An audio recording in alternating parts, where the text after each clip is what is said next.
最近关于美股券商的新闻真不少，首先是富途、长桥、老虎这些头部的券商彻底关闭了大陆用户通道，现在又有传言老虎证券开始清退大陆用户，后面老虎证券官方辟谣说是因为合规的原因，只是要求一部分的用户补充了一些资料，但是根据现在的这种政策来看，如今大陆用户想要开通美股账户来购买美股的通道会越来越少，以后说不定会彻底封掉这个口子。那么现在大陆用户想要开户购买美股，就必须要有香港或者海外国家地区的身份证，再加上海外地址的证明才能够去开户，哪怕你是海外长期居住的工作签也是行不通的。虽然还是有很少的美股券商支持大陆用户开户，哪怕是你通过其他券商开户成功了，也要考虑后期的 CRS 追缴税务的问题。那么今天我的这期视频就专门给大家去解决这个问题，专门针对大陆用户想要开户购买美股，但是又没有海外身份和海外地址账单的朋友，我来教大家直接用加密货币来购买美股，因为走加密货币这条通道就不存在海外身份的门槛问题了。根据目前的加密圈的比较主流的平台来看，目前是有 Bybit 和 Bitgate 这两家交易所是支持直接用加密货币来购买美股。我的这期视频会一步步的从0到1去教你如何去使用 Bybit 和 Bitgate 这两家交易所去用加密货币来购买美股。注册这两家交易所之前，首先要注意一个小问题，就是注册 Bybit， 你的个人梯子的 IP 不要使用欧洲、美国、香港、新加坡这类地区的 IP。Bitgate 它是不支持新加坡用户注册的，包括新加坡的梯子 IP 也是不行。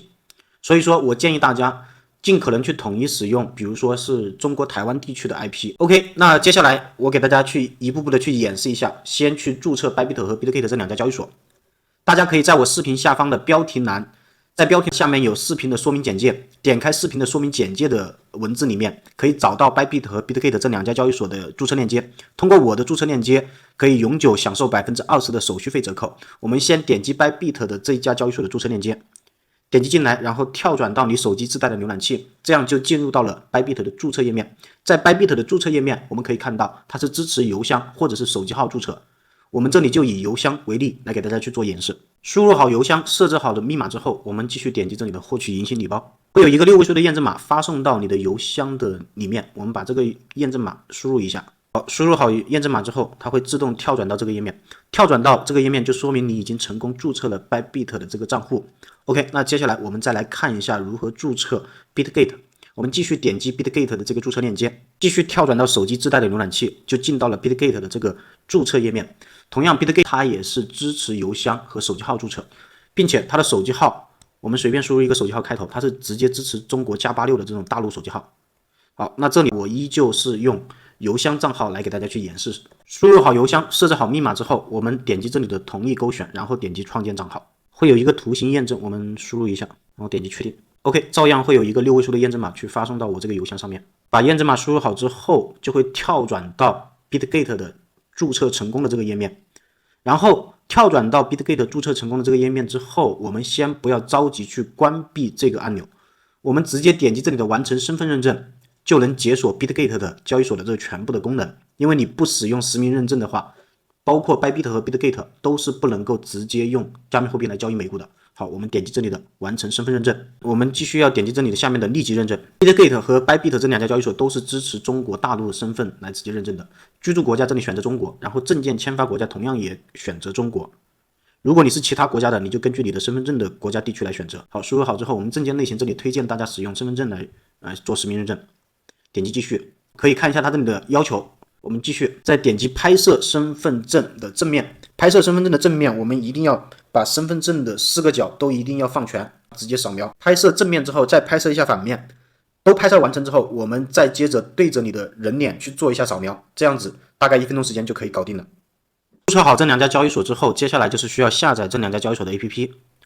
但是在中国大陆地区，如果你是使用的苹果手机的话，直接在苹果手机的 App Store 里面是不能下载的，因为你使用的是苹果的中国区的 ID 账号，在中国区的 ID 账号里面，在 App Store 里面是不能直接下载，所以我们必须要拥有一个海外的 ID。海外的 ID 我推荐大家使用台湾的 ID， 如果你不知道怎么去搞定台湾的 ID， 大家可以直接在百度里面直接搜索台湾 ID 这个关键词，会出来一堆卖账号的这种网站，你随便点击一个网站进去，去购买一个台湾 ID， 大概就是20块钱左右的一个成本。购买完的 ID 账号之后，我们也不要直接在设置里面去登录，不要在这个设置里面直接登 iCloud， 而是要进到 App Store 里面，在 App Store 里面把你的原本的账号给退出来，一直往下滑，滑到最后点击退出。登出之后，我们再点击这个小人物头像，然后把你刚刚购买的这个台湾 ID 账号点击登录进来。登录完成之后，再直接搜索 Bybit 和 Bitgate 这两家交易所，就可以直接下载了。如果你的手机是安卓手机，那更好解决，直接在你 Bybit 和 Bitgate 的注册成功的这个页面，我们直接找到这里的下载的一个 APP 的这个页面。我们直接找到这个下载的页面之后，会有一个下载按钮，这里你可以选择安卓的 APK 的这个安装包，你点击这个安装包，会自动帮你把这个安卓的 APP 的安装包给下载好，下载好之后你直接安装就可以了。Bybit 这家交易所也是一样的，如果你是安卓手机，照样按这种方式来去下载。当我们下载完 Bybit 和 Bitgate 这两家交易所的 APP 之后，我们刚刚在注册的时候只是做了 Bitgate 这家交易所的实名认证，我们登录到 Bybit 的 APP 界面，登录你刚刚注册好的账号，在它的首页会有一个实名认证的一个按钮，我们点击这里的去认证。在认证之前，我要给大家去做一个提示， Bybit 的进入这个实名认证的页面，第一个页面它会询问你的居住地国家，这里的居住地国家我们点击一下，比如说你搜索这里的中国，它是搜索不出来的，那怎么办？没关系，我们直接随便选择一个国家，比如说你可以选择澳大利亚，然后点击确定，它会跳转到一个身份证明，也就是第二个页面。第二个页面就需要让你选择你的证件的签发国家，那这里就不能选择澳大利亚了，我们在这里搜索中国，这里就可以搜索出来中国，并且来支持中国的身份证来做实名认证。接下来我们点击确定，同样和 Bitgate 这家交易所的实名认证也是一样的，我们需要拍摄你的身份证的正反面，然后再把你的人脸信息录制一下，这样子就可以搞定 Bybit 的实名认证了。搞定完 Bybit 的实名认证之后，我们接下来就是需要做一下入金的这个操作。关于入金这个环节，可能会分为两种情况，因为屏幕面前的有些粉丝朋友可能是第一次接触加密货币，那就手中是没有 USDT 这一类加密资产的，所以说就需要把手中的人民币这类法定货币去兑换成 USDT， 然后再用 USDT 去充值到 Bybit 或者 Bitgate 这家交易所里面。还有一种情况就是手中在其他的平台是有加密货币的，那就需要直接把 USDT 去充值到 Bybit 和 Bitgate 这两家交易所。但是这两种路径，我讲第一种路径是包含了第二种路径，所以说我就统一默认为屏幕面前的粉丝朋友都是新手小白。好，如果你是新手小白，第一次接触加密货币，那你必须要注册 OE 和币安这两家交易所。为什么呢？因为 Bybit 和 Bitgate 这两家交易所，它是不支持法币人民币来入金兑换 USDT 的，所以说我们要注册一个在加密圈最主流、最常用的两家交易所，一个是 OE， 一个是币安，这两家交易所你都可以选择。关于怎么去注册下载 OE 币安，并且怎么使用人民币在 OE 币安里面去购买 USDT， 我在我的主页频道里面都讲得非常详细了，你可以看一下我这些视频，看完之后你会对怎么去注册 OE 币安，并且怎么去使用你手中的人民币去购买 USDT， 会有一个非常清晰且详细的一个流程的认知。好，当你用人民币去购买完 USDT， 再需要把 USDT 去充值到 Bybit 或者 Bitgate 之后，那接下来我给大家去做一下实操演示。比如说我就用币安这家交易所来给大家去做一下演示。我们点击币安的资产这个环节，然后点击这里的转出这个按钮，选择这里的链上提现，选择的币种我们是要选择 USDT， 这里它会询问你需要充值的另外一个平台的一个地址。好，那我们就回到，比如说我就暂时先以Bitgate 这家交易所为例，我们进到 Bitgate 的首页，然后点击这里的充值页面，选择这里我有加密资产充值加密货币，选择这个选项，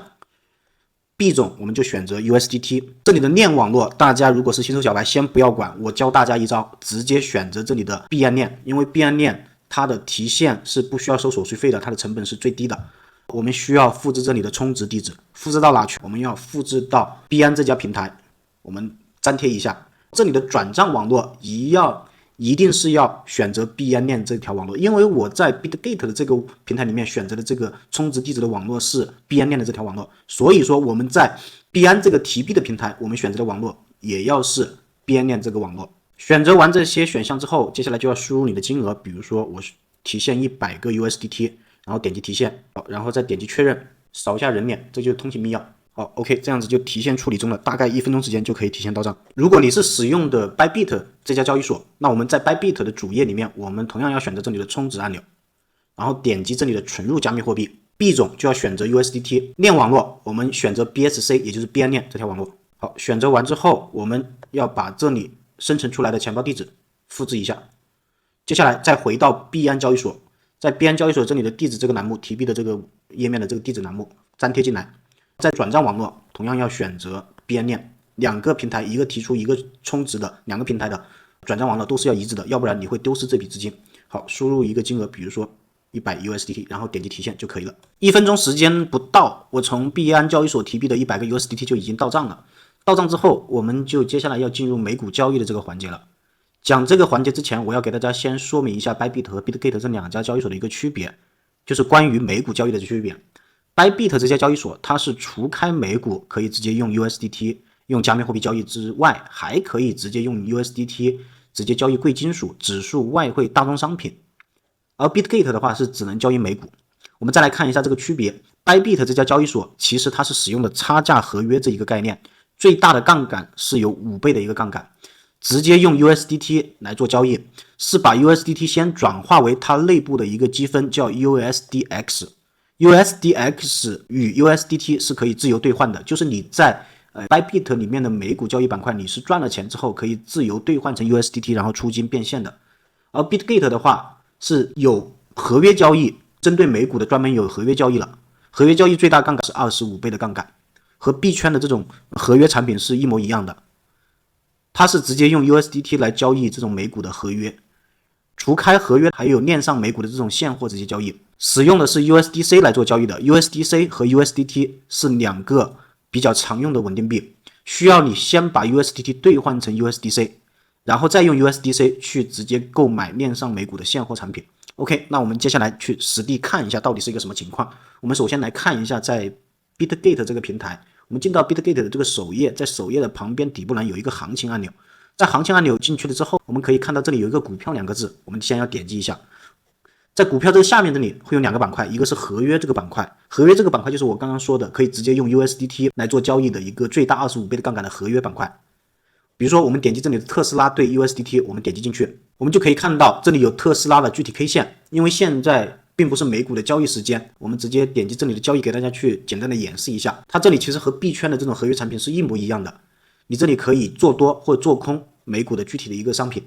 比如说你对特斯拉未来是看涨，你可以去直接买它的多单，最大的杠杆可以选择1倍到25倍的杠杆。但是呢，合约交易是有一定的风险的，我在这里是并不推荐大家直接去使用这种美股的合约交易的。如果你想直接去买这种美股的链上的产品，直接使用 USDT 这种加密资产去购买美股，那就大家选择这里的股票代币。这个股票代币和实际的美股会有什么区别呢？其实是有区别的。这种链上的美股相对于真实的美股，它并不是同一回事。那怎么去理解？比如说我这里点击这里的苹果美股，我们来看一下它这里是什么意思。它这里写的很清楚，股票代币板块是底层资产为美股的证券代币，但是它使用的是 Ondo 这个项目方提供的证券信息以及代币兑换服务。Ondo 这个产品它是一个代币化平台，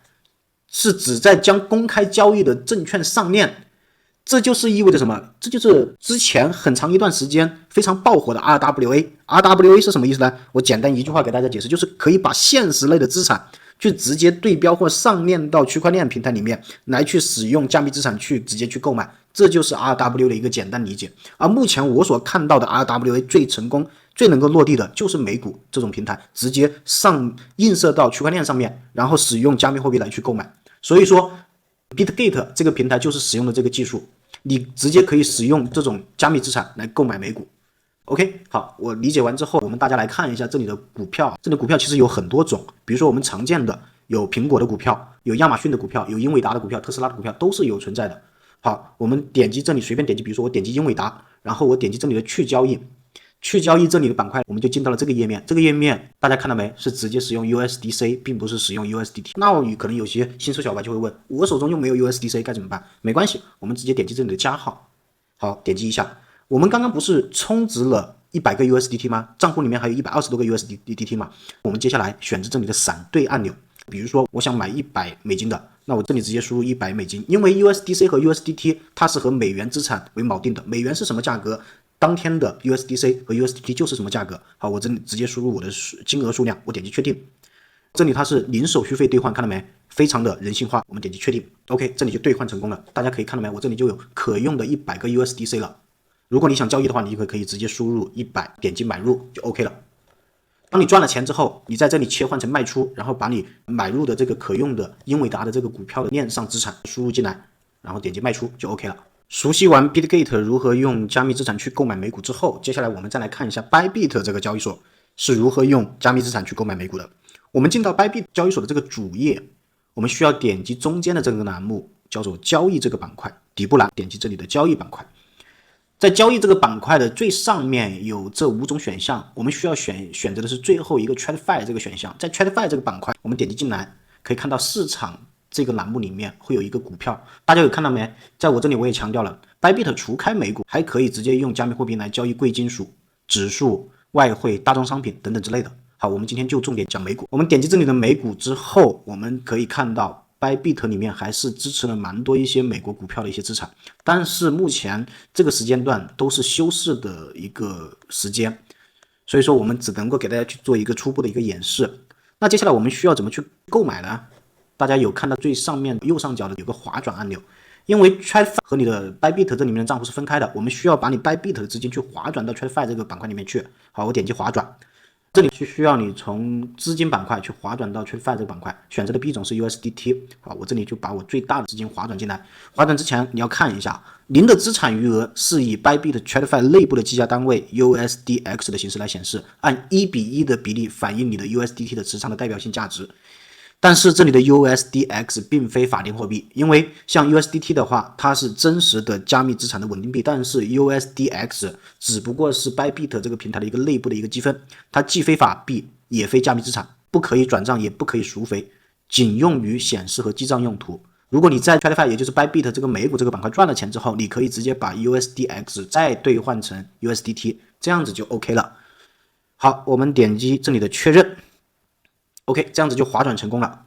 划转过来，它并不是第一时间到账的。我们这里呢有一个更新的一个处理交易记录，我们可以点击看一下。OK， 大概1分钟时间不到，我这个资产就已经到账了，还是很快的。好，我们接下来来随便点击苹果的美股，我们来看一下。好，苹果的美股进来之后，它这里有给你做一个风险披露的一个提示，主要是用作差价合约来做的这个交易。差价合约它这里是支持最高5倍的杠杆。关于这个差价合约的这个含义，我还专门问了一下 GPT， 他这里给我的解释就是，差价合约是一种衍生品的一个交易市场和交易工具，就是你不用真实买入股票或者标的资产，而是通过价格的波动来获利。比如说，这里假设你买入的苹果股票价格是100美元，你预测它会涨，于是你就利用差价合约来做多一股。如果之后的价格涨到了110美金，那你赚的差价就是10美元。如果价格跌到了90美元，那你亏的差价就是10美元。这个差价合约它有几个特点，第一个就是可以双向交易，既可以做多也可以做空。可用的杠杆比如说是5倍杠杆，其实5倍杠杆不算特别大，但是还是有风险的。还有一点就是无实物交割，你不需要去直接买股票，只是差价结算。它的成本就是什么？就是成本的点差，就是买入价和卖出价之间的一个差额是主要的一个成本。OK， 了解完这些之后，我们要勾选一下这里的同意按钮，点击勾选，然后点击确定，这样子你就可以直接去用加密货币来交易美股。比如说我这里看涨苹果的这个股票，那我可以在这里选择买入，直接在这里输入购买的手数，它这里最低是1手去购买的，点击买入就直接买入成功了。如果你是看跌未来苹果的股票，那就点击这里的卖出，同样也是最低1手起买，